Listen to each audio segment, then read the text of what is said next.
What's up, good people? All right, I got some notes.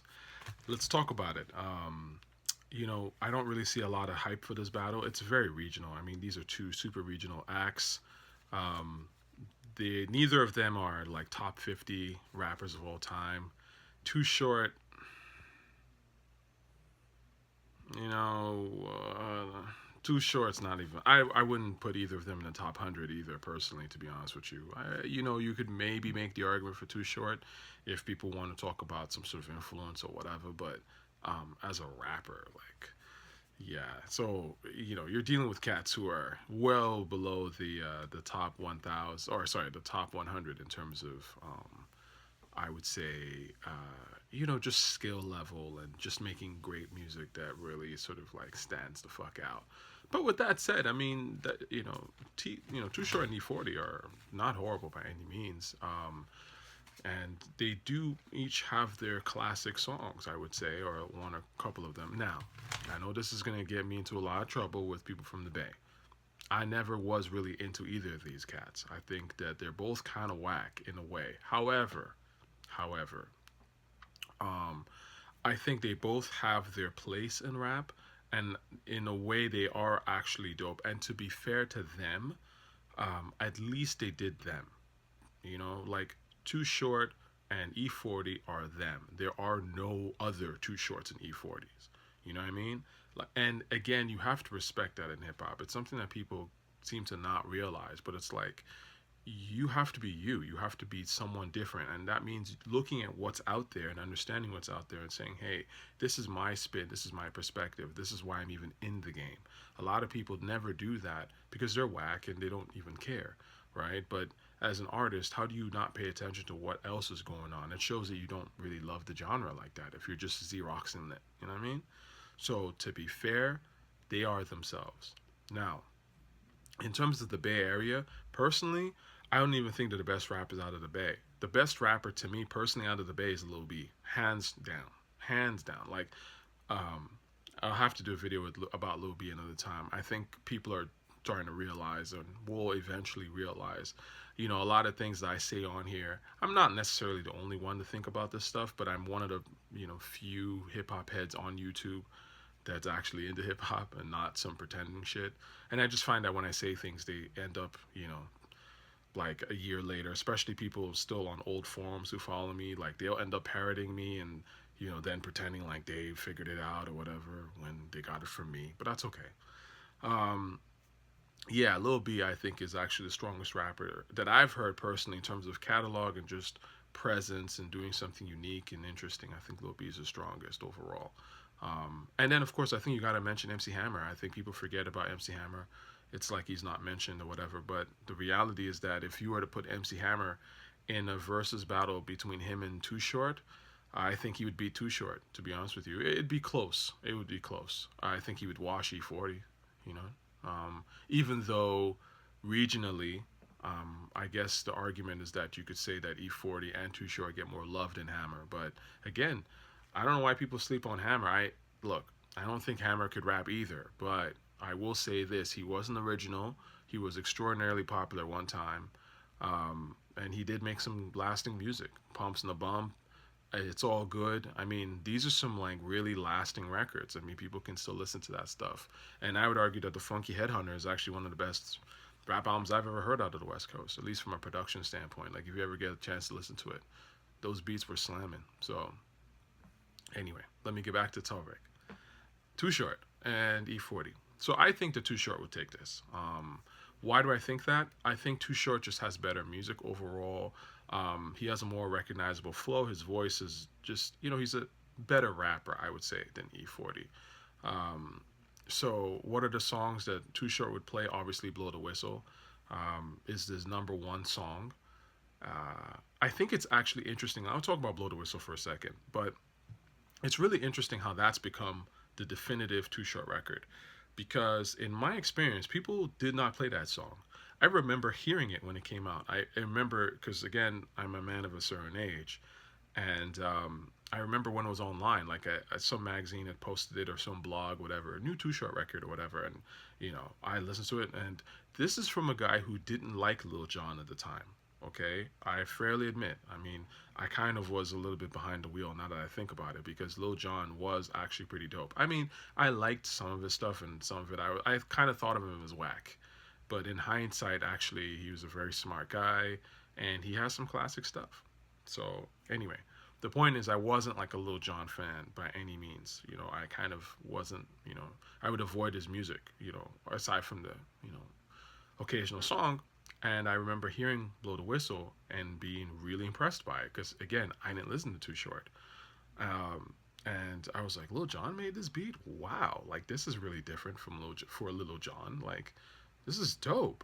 And I was living in Montreal at the time, and no one played it. Like, nobody played it. I remember going to, like, again, I would party all the time. I'd go to DJs, and I was like, yo, this is back when DJs played whatever was the new record to a certain degree and had taste and all that shit.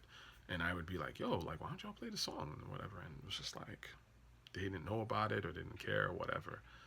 So at some point, I think hip hop history wise, I think Jay Z did a freestyle on Blow the Whistle.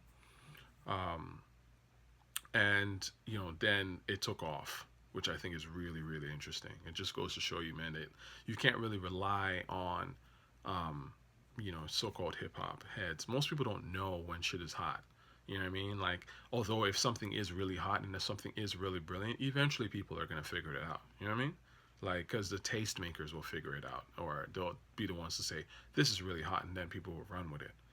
So, yeah, it just became like this definitive record. And again, I remember at the time it was like me and this other chick that I used to know back in Montreal days, and we were like, "Yo, this record is fire," and I just felt like nobody else was really listening to it. Again, in my sort of small Canadian world. So I don't know how it was received in the East Coast and stuff, but from what I hear, it's kind of similar. And even Too Short himself has said in interviews that people were not checking for that record. They weren't paying attention to it. And now it's become his definitive record. I've always said that that was the best song I'd ever heard from the dude. So, but you say that at the time, and that's what I always think is so interesting. You say that at the time, and people from the Bay Area, like I knew one or two people from the Bay Area, they're like, nah, Too Short's got way better songs. Again, like, hip hop is worldwide, B. You know what I'm saying? Never forget that. Like, I think sometimes people who are in their regions, they forget that this hip hop shit is worldwide. So it's not that we are too like we're not exposed enough to your regional taste to understand your music. It's that a lot of the times your bias, because you're so tied to your particular region out of insecurity, let's be honest here, prevents you from accurately assessing what is dope and what is whack, right? Because when the stuff that comes from your region is actually dope, we all like it, right? Because again, hip hop is a worldwide art form. It's too big for it to just be like, oh, so and so is really dope, but like in my own state, it's like, okay, who cares, right? Blow the Whistle is fire. What I think is interesting about Blow the Whistle is that Blow the Whistle is actually a sort of a retread or like a reimagining of Too Short's Born to Mack, his like one of his earliest albums, and that sound, right? Which again at that time I had no idea. Like I don't know much about Too Short. He's a guy that you heard every now and then because again I had Harlem World on tape, so I remember I think the first time I ever heard Too Short was on the Harlem World album, Mace. So I didn't know anything about Born to Mac and any of that shit. And I remember listening to Born to Mac a long time after that. I mean, maybe in like 2009 or 2010 or something like that, and being like, yo, this makes sense. I can see why like Blow the Whistle was kind of like a continuation of that sound because that sound is fire. And again, that's why people really like that Born to Mac. And I think I just looked online and people said it was like his best album. Of course it is. Like again, the dope beat, man. I'm telling you, like it's about the production, the feel of a record. That's what really lasts and lingers. It's not so much about what the dude was saying. I mean, Too Short has songs where he says a lot more. That you look at like Blowjob Betty or like The Ghetto or something like. There are other songs where he says more, quote unquote, than what he's saying on Mac Attack, right? But Mac Attack is a better song, and that's the more lively and more interesting and more classic record. So anyway, Born to Mac is dope. If you get a chance to listen to it, I think you'll like that sound, and it's very much the blow the whistle sound. Um, I love Mac Attack. I think the other one that's on there is like Dope Fiend Beat. That's pretty decent, and Freaky Girls. That's there's some decent shit. But those two songs, Mac Attack, Blow the Whistle. That's my shit when it comes to Too Short. Those are the two records I genuinely love. Those records.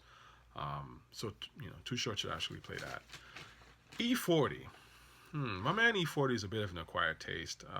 I used to think he was straight garbage. Honestly, I still say that he's straight garbage. But as you know, I liked his verse on the K Slay thing, and I don't like how he's never on beat. I think that's just a and he chooses that because when he actually does rap on beat, he's actually pretty decent, right? I remember when "Tell Me When to Go" came out, and I thought that song was trash. I'm gonna be honest with you, I thought it was trash. I look back now and I say that I fucked up on that because that song is actually very dope. Like, I was listening to it for the first time in a long time yesterday, and I was just like, wow, this song is really dope. Like, I thought Keek was whack at the time, and I was like, this shit is ill. What was I thinking? But sometimes again, you're mature, and certain things grow on you, right? So, I remember when "Tell Me When to Go" came out, and I was just kind of like, oh, this is so dumb. But I was kind of, what's interesting is that was the time when I was so used to East Coast sort of style and rap, and there was so much garbage coming out, in hip hop, and it was just kind of like, where are we going with this shit? Like, you know what I mean? So if it wasn't like sort of lyrical or didn't have like you know what I mean? Like, I don't know how to describe it, but if it wasn't almost like lyrical and interesting and trying to say something, I was just like, nah, this is garbage. You know what I mean? So I'm looking at my notes here. I think that ironically, or I should say interestingly enough, "Tell Me When to Go" is also made by Lil Jon, so this might even end up being a Lil Jon showcase in a way because Lil Jon made "Blow the Whistle," "Tell Me When to Go," and I think that's really like one of the best collaborators the E-40 and Too Short have ever had, right? Um, you and that booty, right? E-40, that's okay, that's okay. He should play that too. That's Lil Jon as well. So E-40's got Function and Choices.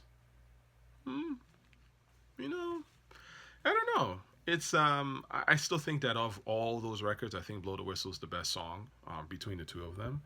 But it might be closer than I think. Now that I think about it, it might be closer than I think. But I do think that Too Short would get it. So I would check out the battle. It'll be better than the Jeezy battle, that's for sure. It'll be better than the what's the other one that they were gonna do? That anyway, it'd be better than some of these battles out here. So I will watch it, and I look forward to seeing how it goes. But I think Too Short would take it. Too Short's just got more of a better delivery to a certain degree, and I think he's made better songs overall. But I think that's my last point. We got to get out of this mentality of like regionalism, like, oh, this is only, like, y'all just don't understand because like you in New York or you're in the East Coast, so you wouldn't. Nah, man, nah. Dope is dope. I'm sorry, dope is dope. If you're really dope, hip hop is a worldwide art form. So when you're really dope, it transcends your region. That's the whole point, right? New York isn't dope because it's New York. It's dope because it's amazing. Like, if you're a hip hop fan, there's no way you cannot like New York music because they invented it and it's great. You know what I'm saying? The great stuff transcends the region. The whack shit doesn't transcend the region. You know what I mean? Just as I expect other coasts to have the same thing, right? Like, "Blow the Whistle" transcends the Bay. You know what I'm saying? It's a dope song. It doesn't matter whether you're in the Bay in Zimbabwe, you know what I'm saying, or Mumbai or whatever. It's dope. You know what I'm saying? Dope is dope, man. Like E-40, Choices. That's a decent song. You know, whatever. "Tell Me When to Go" is a dope song. And that's why I heard it all the way here in Canada. And people liked it. You know what I'm saying? Like, dope is dope. So let's get out of that regionalism shit. I think, yes, every region has its own taste, and certain people are gonna like things a little bit more in their region. But you can't be mad when someone who's not in that region says, that's kind of whack. Because if it's just so specific to that region, and people in that region have that bias, and they're not willing to kind of look at it objectively and be like, actually, this doesn't quite meet the standards of what the world would expect. That's not, it's not the world's fault. Another time.